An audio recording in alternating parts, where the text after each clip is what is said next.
Congratulations, Dr. Rodriguez. You have been selected to join the 2037 astronaut candidate class. Tears welled up in my eyes as I read the words, the culmination of a lifetime of dreams, of hard work, of unwavering dedication. I had done it. I was going to be an astronaut. And for some reason, my mind started to recall that fateful conversation. My mother sighed dramatically, her face a mask of regret. Elena, darling, there's been a slight change of plans. We need Isabella to get into Harvard, but her grades just weren't enough. What does that have to do with anything? I retorted. My father, ever the blunt instrument, delivered the final blow. We've decided to use your college fund to give the dean a sizable donation for the school. He's guaranteed her admission if we do so. You can attend the state university, it's more affordable. The worn-out copy of Cosmos lay open on my lap, Carl Sagan's words painting vivid pictures of distant galaxies and swirling nebulae in my mind.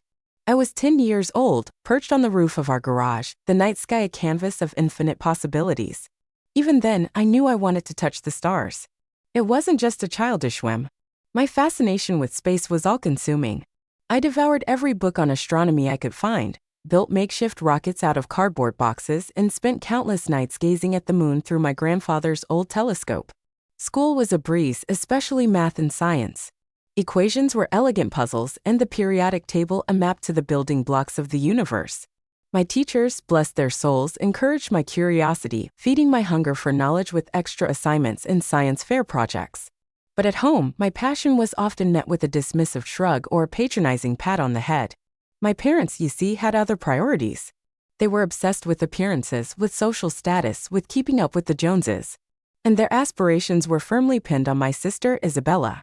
Isabella, with her perfect hair, her dazzling smile, and her knack for charming everyone she met. Isabella, who was destined for an Ivy League education, a trophy husband, and a life of affluent ease. Elena, darling, my mother would coo, her voice dripping with saccharine sweetness. Why don't you try a little harder with your hair? You know, Isabella always looks so presentable. Or Elena, sweetheart, perhaps you could spend less time with those dusty old books and more time socializing. It's important to make the right connections, you know. My father, ever the pragmatist, would chime in with his own brand of disapproval. Science? What kind of career is that for a young lady? You should focus on something more practical, like business or law. Their words were like pinpricks, deflating my enthusiasm, dimming my spark. But I clung to my dream, nurturing it in secret, feeding it with stolen moments under the covers with a flashlight and a well-worn science magazine. Then came the day that shattered my fragile world. I was 16, eagerly awaiting college acceptance letters, my heart set on Caltech, a place where my passion for space could truly soar. But the letter that arrived was not the thick envelope I had longed for. It was a thin, impersonal slip of paper informing me that my application had been waitlisted. Confused and heartbroken, I confronted my parents. What happened? I demanded, my voice trembling with a mixture of anger and fear. Why was I waitlisted? My mother sighed dramatically, her face a mask of regret. Elena, darling, there's been a slight change of plans. We need Isabella to get into Harvard, but her grades just weren't enough. What does that have to do with anything? I retorted. My father, ever the blunt instrument, delivered the final blow. We've decided to use your college fund to give the dean a sizable donation for the school. He's guaranteed her admission if we do so. You can attend the state university, it's more affordable. The words hung in the air, heavy with betrayal and injustice. My dream. My future. Sacrifice for my sister's Ivy League ambitions. A wave of anger washed over me, hot and consuming. But beneath the anger, a spark ignited. A spark of defiance. A refusal to let them dim my light. Fine, I said, my voice surprisingly steady. Send her to Harvard. But don't expect me to be grateful. I'll make it on my own. And I'll make it without you. State College. Even the name sounded dull, a stark contrast to the hallowed halls of Harvard, where my sister now resided. My first few weeks were a blur of navigating crowded lecture halls, deciphering confusing course catalogs, and trying to blend in with a student body that seemed worlds away from my privileged upbringing. There were moments when I felt a pang of envy, scrolling through Isabella's Instagram feed, filled with pictures of elegant parties, designer clothes, and weekends spent skiing in Aspen. Oh, Elena, you wouldn't believe the people I met at this gala last night. Isabella gushed during one of our weekly phone calls. This absolutely darling venture capitalist, he's practically promised me an internship at his firm next summer. That's nice, I mumbled, trying to hide the bitterness in my voice. My social life consisted of late nights in the library, fueled by cheap coffee and the occasional vending machine snack. But I refused to let myself wallow in self-pity. I had a point to prove. A fire in my belly that burned brighter with every condescending remark from my parents, every casual boast from my sister. I threw myself into my studies with a vengeance, determined to wring every ounce of knowledge from every lecture, every textbook, every lab experiment. Professor Davis, I asked after class one day, my voice trembling slightly. I was wondering if there are any research opportunities available for undergraduates. He looked surprised, then intrigued. You're Elena, right? The one with the top score in the midterm. I nodded, trying to maintain a calm facade despite the butterflies in my stomach. Well, Elena, he said, a smile spreading across his face. You've got ambition, I'll give you that. As it happens, I'm starting a new project on stellar evolution. If you're interested in putting in some long hours, you're welcome to join my team. Long hours were an understatement. I practically lived in the lab, juggling my research with a full course load and 2 part-time jobs tutoring high school students in waiting tables at a noisy diner. Sleep was a luxury I could barely afford. But the thrill of discovery, the camaraderie with my fellow research assistants, and the growing sense of accomplishment fueled my drive. Elena, you're a machine, Ark, a fellow physics student exclaimed one night as we huddled over a complex equation. How do you do it all? I want this, I replied, my voice firm. I want it more than anything. And I did. I wanted to prove my parents wrong. I wanted to show them that their narrow definition of success wouldn't hold me back. I wanted to make my own mark on the world, to reach for the stars, even if it meant taking the road less traveled. And with every late night in the lab, every challenging equation solved, every tuition payment scraped together, I felt myself getting closer. Closer to my dream. Closer to myself. My hunger for knowledge wasn't confined to the classroom. I knew that research experience was crucial, the lifeblood of any aspiring scientist. So I hustled. I emailed professors, knocked on lab doors, and volunteered for any task, no matter how mundane. Professor Chen, I'm really interested in your work on exoplanets, I said, my voice barely above a whisper as I stood outside his office. I'd be happy to help with anything, even data entry or cleaning lab equipment. He looked at me, a flicker of amusement in his eyes. Data entry? A bright young woman like you? Shouldn't you be focusing on, say, social sciences? I bristled but kept my voice steady. With all due respect, Professor Chen, my passion lies in astrophysics. I'm willing to prove myself. He chuckled, but to my surprise he agreed. All right. Persistence is a valuable trait in science. Come back tomorrow and we'll see what you can do. The initial tasks were indeed tedious, organizing files, labeling samples, cleaning glassware, but I treated each task with meticulous care, observing the lab dynamics, absorbing the research process like a sponge. And slowly I started to earn their trust. Elena, could you run this analysis for me? A graduate student, David, asked one day, handing me a stack of data sheets. I'm swamped with my own research. I took the sheets, my heart pounding with excitement. Of course, David. I'll have it done by tomorrow. I worked late into the night, poring over the data, applying the statistical methods I'd learned in class. The next morning, I presented my findings to David, highlighting some anomalies I'd noticed. Wow, Elena, this is impressive, he said, his eyes widening. You've actually found something interesting. Professor Chen, you need to see this. Professor Chen scrutinized my analysis, his initial skepticism melting away. Well done, Elena, he said, a genuine smile gracing his lips. You have a keen eye. Perhaps you could assist me with the next phase of the research. It wasn't always smooth sailing. Some professors still clung to outdated stereotypes, their comments thinly veiled insults. Elena, are you sure you can handle this complex equipment? It's quite delicate, one professor remarked, his tone condescending. I assure you, Professor, I'm more than capable, I retorted, my voice firm. And then I proceeded to demonstrate my proficiency, my fingers flying across the control panel with practiced ease. With every challenge, every obstacle, my voice grew stronger. My confidence solidified. I wasn't just proving them wrong, I was proving myself right. I was Elena, the scientist, the researcher, the woman who refused to be defined by their limitations. And the fire within me, fueled by their doubts and fueled by my own unwavering ambition, burned brighter than ever. My ambition was a relentless beast, always hungry, always pushing me forward. State college wasn't enough anymore. I craved a bigger stage, a chance to immerse myself in the world of space exploration. I spent hours scouring the internet for opportunities, internships, research programs, conferences, anything that could get me closer to my dream. Elena, you're going to burn yourself out, Mark warned, his voice laced with concern. You need to take a break. I can't afford to take a break, I retorted, my eyes glued to the NASA website. This is my chance. I applied for every internship I was remotely qualified for, tailoring each application with meticulous care, highlighting my research experience, my academic achievements, and my unwavering passion for space. Rejection letters piled up, each one a sting, a reminder of the fierce competition I faced. But I refused to be discouraged. I attended conferences, presenting my research with newfound confidence, networking with scientists and engineers, absorbing their knowledge, their stories, their advice.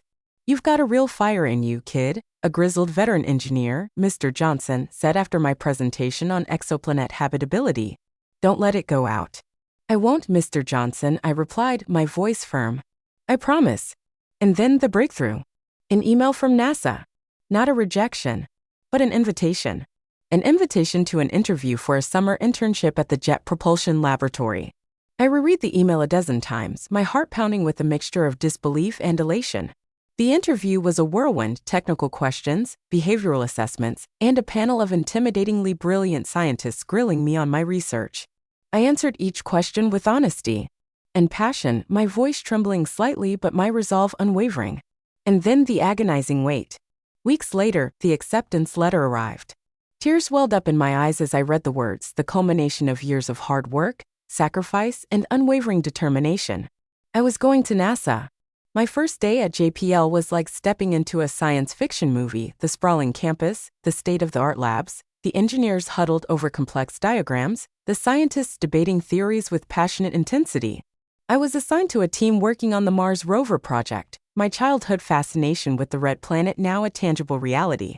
Welcome aboard, Elena, my supervisor, Dr. Lewis, said with a warm smile. We've heard great things about you. Ready to get your hands dirty? More than ready, Dr. Lewis, I replied, my voice filled with excitement. The next few months were a whirlwind of learning, exploring, and pushing my boundaries. I analyzed data from the rover, assisted with simulations, and even contributed to the design of a new instrument for future missions. The camaraderie among the team was infectious, a shared passion for discovery that transcended any differences in background or expertise. Elena, your insights on the Martian soil composition were spot on, a senior scientist, Dr. Chen, remarked one day. You've got a bright future ahead of you. I beamed, my heart swelling with pride. This was where I belonged. This was my world. And I was just getting started. My internship at JPL was a whirlwind of learning and discovery. But it was a chance encounter that truly changed the trajectory of my life. It happened during a late-night work session, the lab humming with the quiet energy of focused minds. I was immersed in analyzing data from the Mars rover, trying to identify patterns in the soil composition, when a voice startled me. You seem to have a knack for spotting the anomalies, Elena. I looked up to see a woman with kind eyes and a warm smile standing beside me. Dr. Ramirez. I stammered, recognizing the renowned planetary scientist whose work I'd admired for years. I am just trying to make sense of this data. And you're doing a fine job, she said, her eyes twinkling. I've been following your progress. You have a keen mind, Elena, a real talent for scientific inquiry. That conversation sparked a mentorship that would shape my future.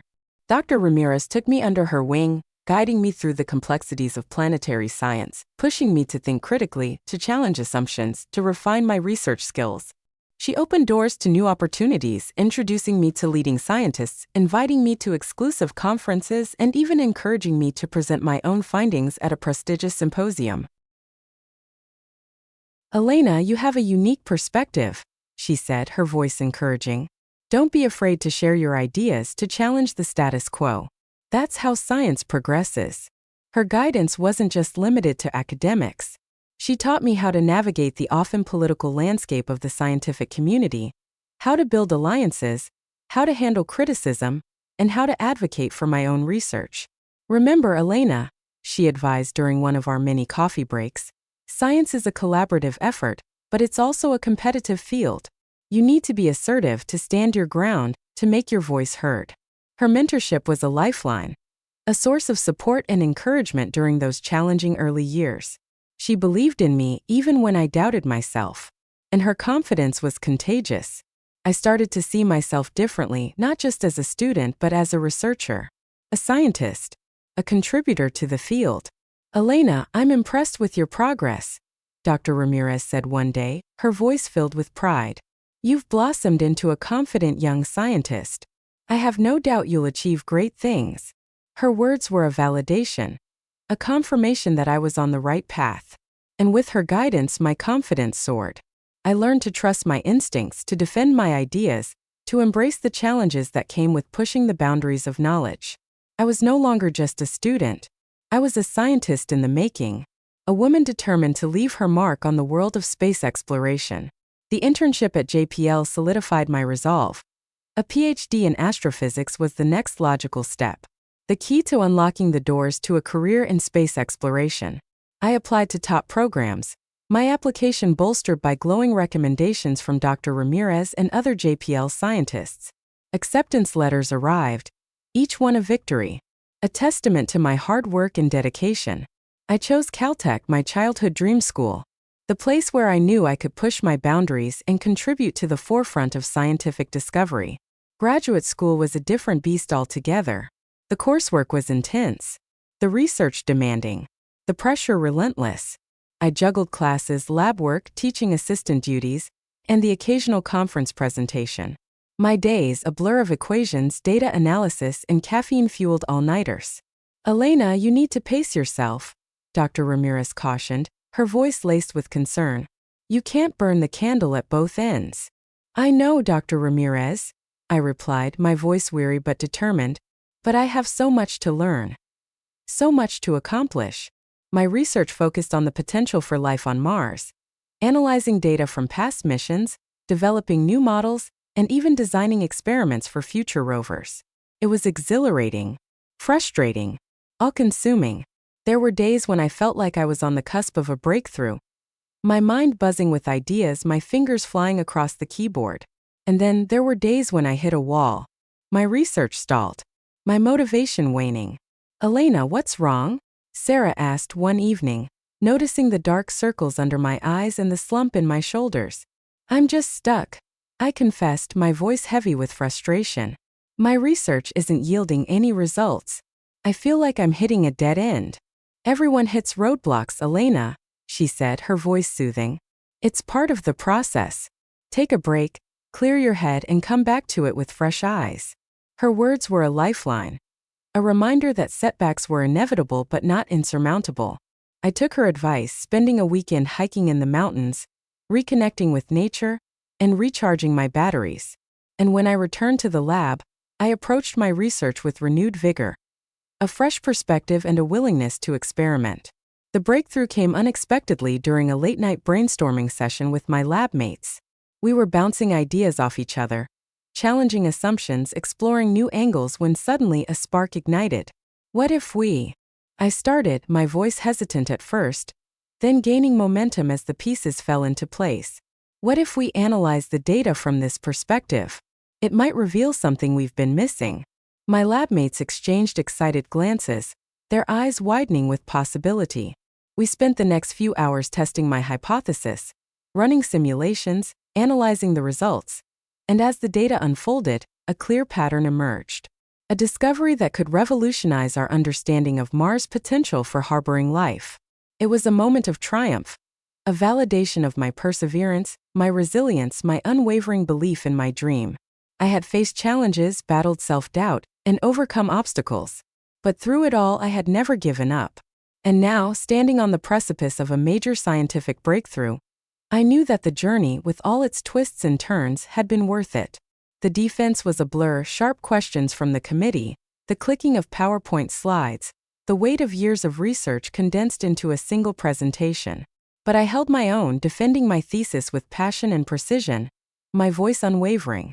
When the verdict came, "Pass with distinction," a wave of relief washed over me, followed by a surge of exhilaration. I'd done it. Dr. Elena Rodriguez, astrophysicist. It had a nice ring to it. My research on Mars' potential for sustaining life didn't stay confined to the hallowed halls of academia. Word spread, first through whispers in the department, then through citations in other researchers' papers, and finally through an article in a prestigious scientific journal. Suddenly, my inbox was flooded with interview requests, science magazines, online publications, even a national television news program. Dr. Rodriguez, your research suggests that Mars could have supported life in the past, and perhaps even today. What are the implications of this discovery? The interviewer, a seasoned journalist with a sharp gaze, leaned forward, his voice laced with intrigue. It changes everything, I replied, my voice steady.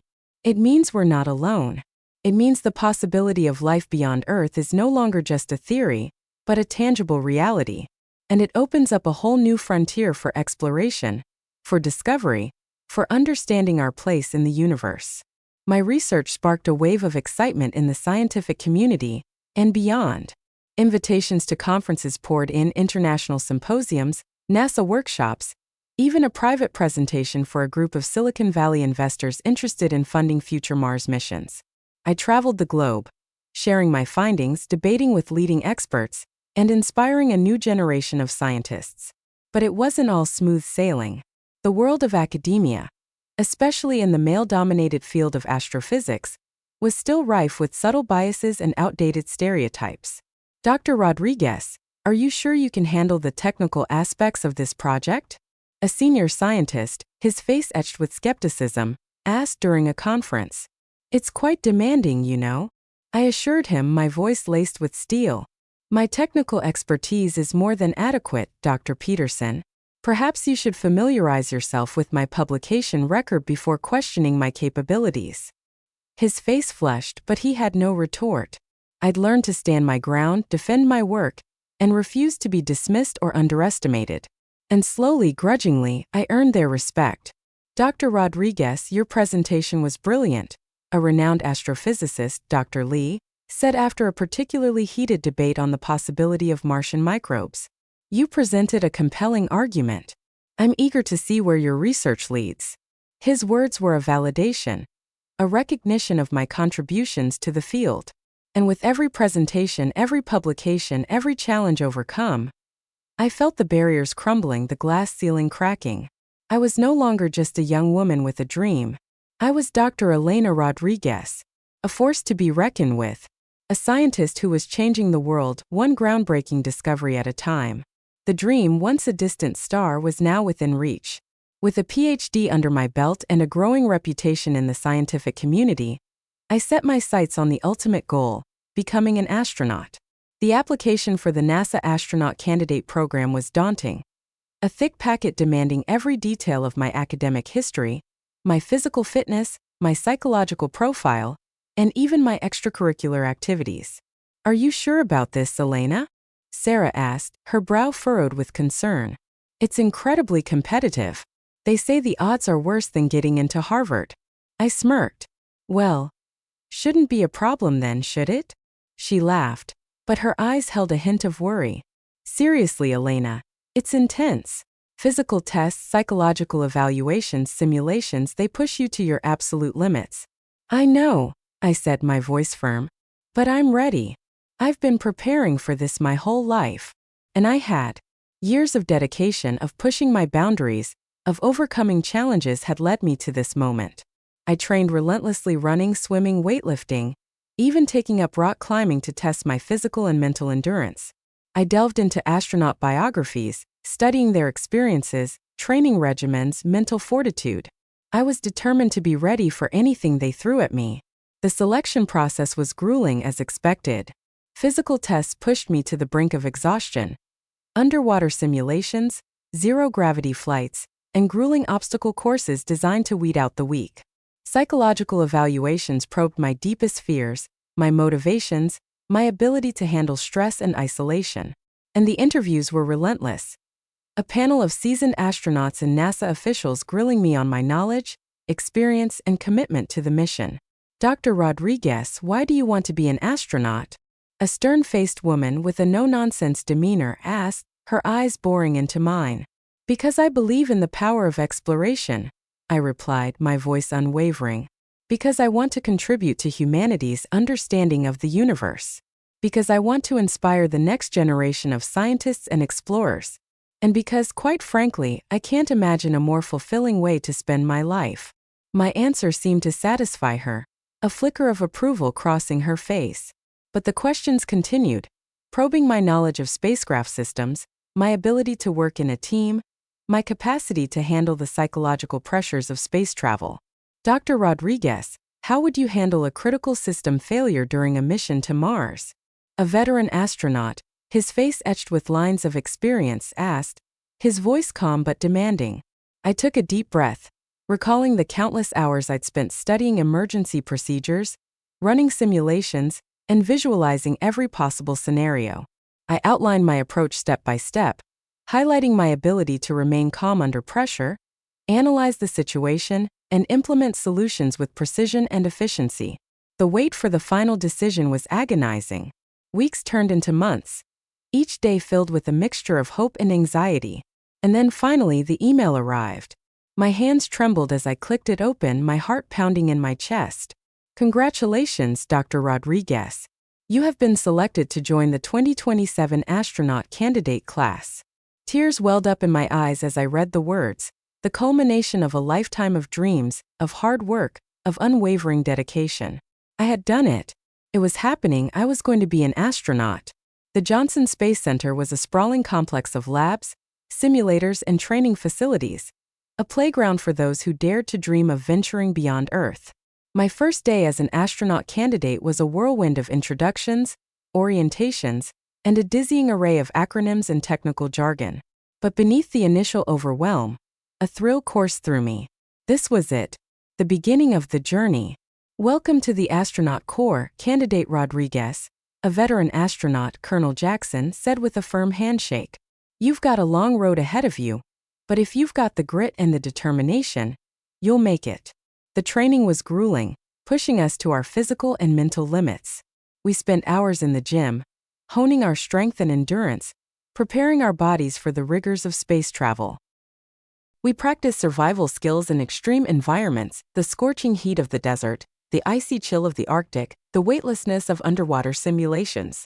We learned to operate complex spacecraft systems, mastering the intricacies of life support, navigation, and emergency procedures. Candidate Rodriguez, you're falling behind on your EVA training, my instructor, Dr. Chen, said, her voice sharp. You need to improve your speed and efficiency in the spacesuit. Every second counts out there. I gritted my teeth, determined to master the bulky, pressurized suit that felt like a second skin.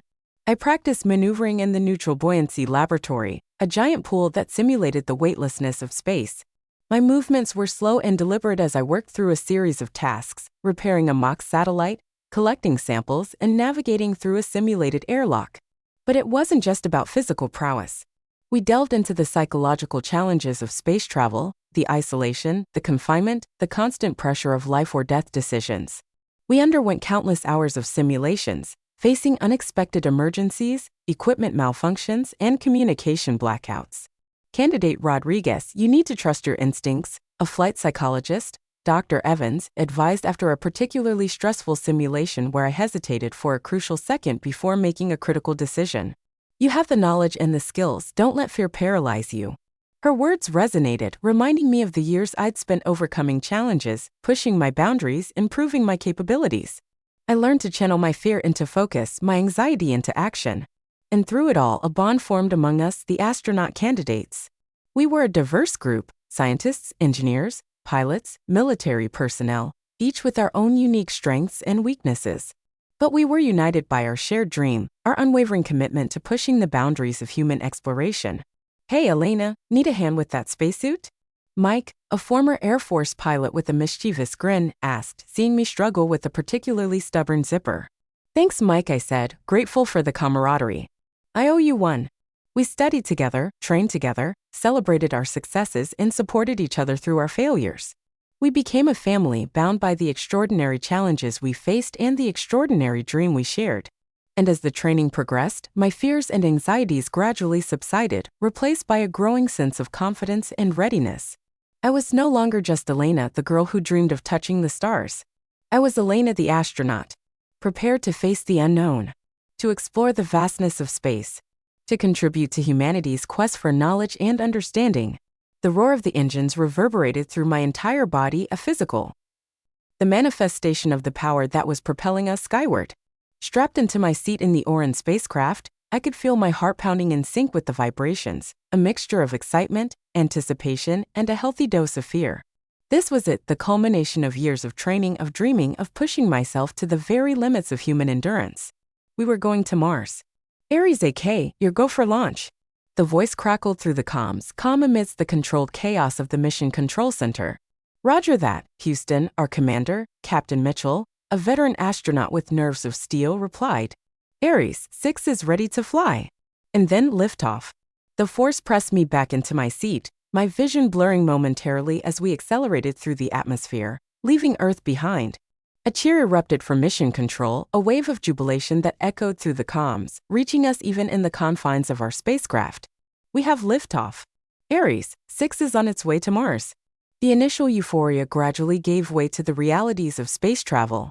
Microgravity was a disorienting experience, my body floating freely, my stomach churning in protest.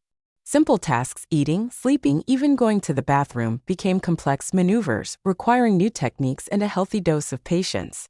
Elena, you look a little green around the gills, Alexei, our Russian cosmonaut and resident comedian, remarked, his eyes twinkling with amusement. First time in space? I managed a weak smile. Just getting my space legs, Alexei. It's a bit different than the simulations.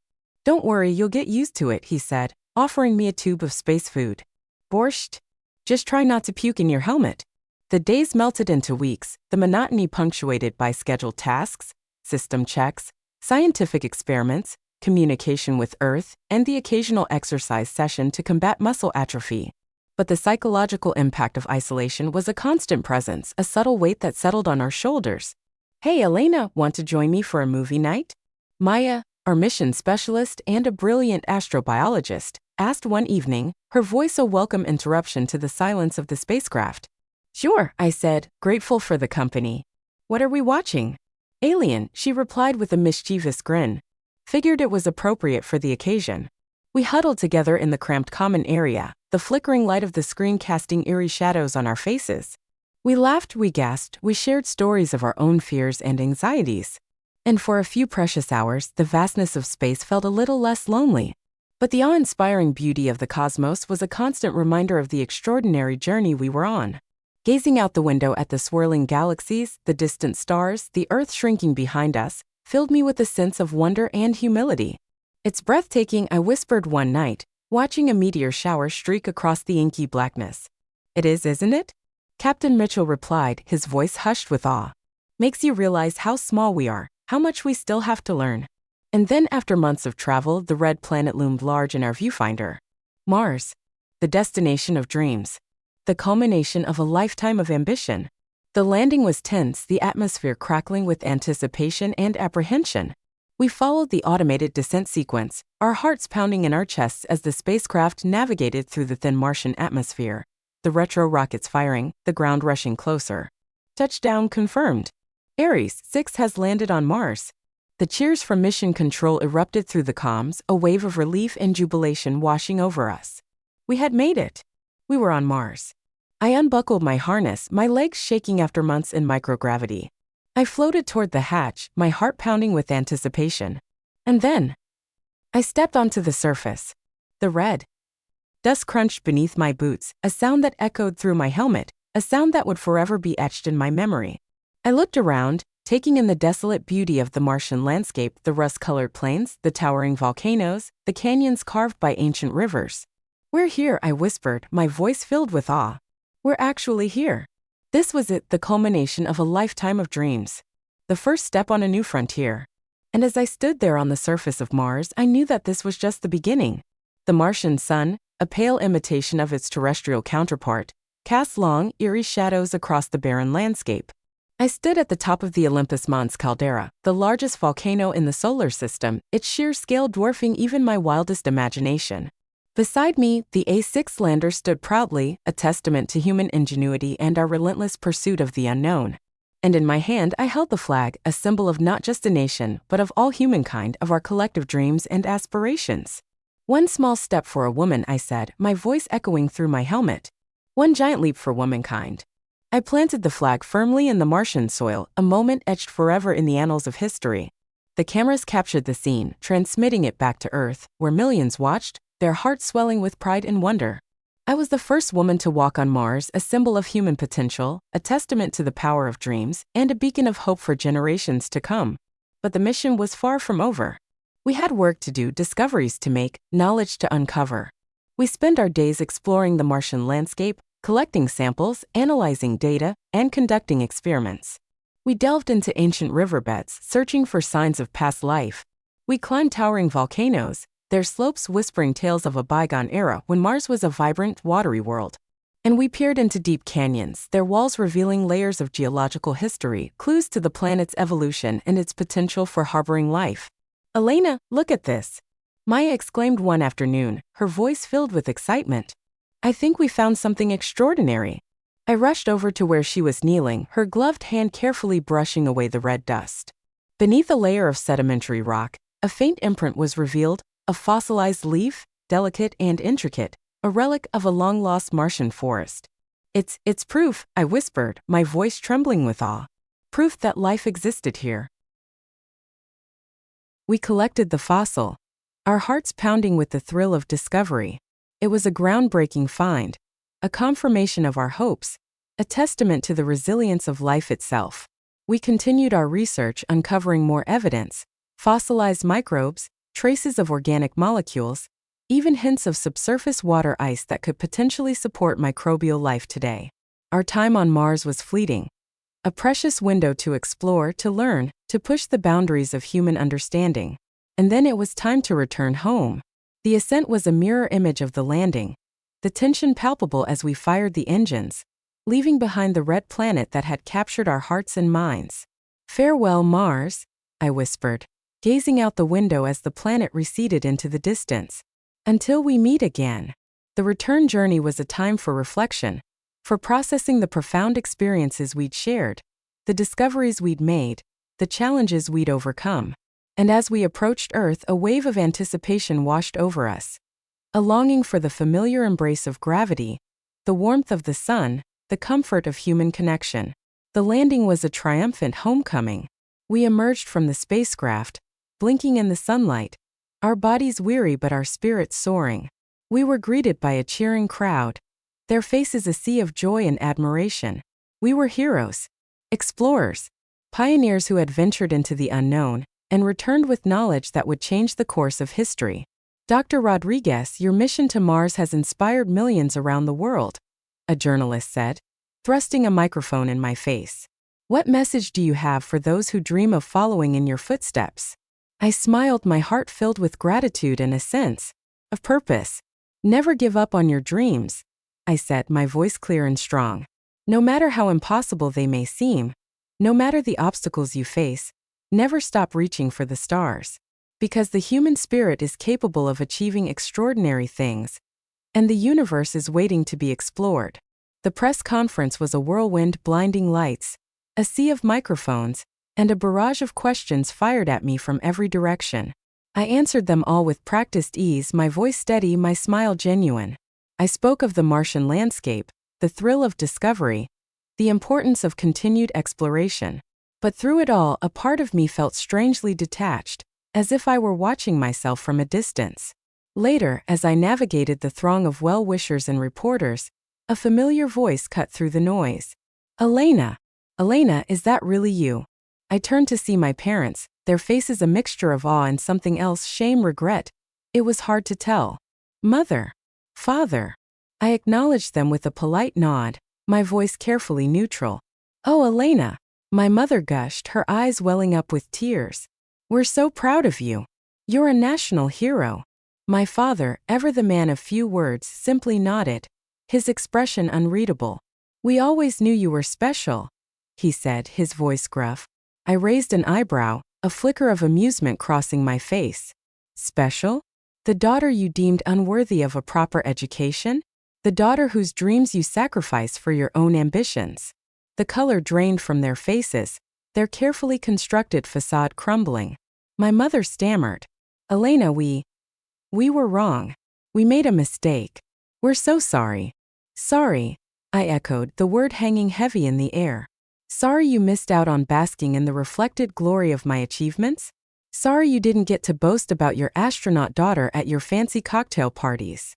My words were sharp, laced with the bitterness that had simmered for years. They flinched, their eyes downcast, their shame evident. Elena, please, my father pleaded, his voice surprisingly gentle. We want to be a part of your life. We want to make amends. I studied them, searching their faces for any hint of genuine remorse, any flicker of true understanding. But all I saw was the same self-serving desperation that had always defined them. They didn't care about my dreams, my sacrifices, my achievements. They cared about what I could do for them, how I could elevate their own status, how I could fill the void left by their own hollow pursuits. I appreciate the sentiment, I said, my voice calm but firm. But I've built my own life, my own family, a life where my dreams are valued, my achievements celebrated, my worth recognized. And I don't need anything from you. Their faces fell, their last hope extinguished. They had gambled and lost, their short-sightedness costing them the one thing they now craved, a connection to something meaningful, something extraordinary. I turned and walked away, leaving them standing there, their figures small and insignificant against the backdrop of the cheering crowd. I didn't look back. There was no need. I had moved on, leaving behind the baggage of the past, the weight of their expectations, the burden of their regrets. I was free, and I was finally truly my own.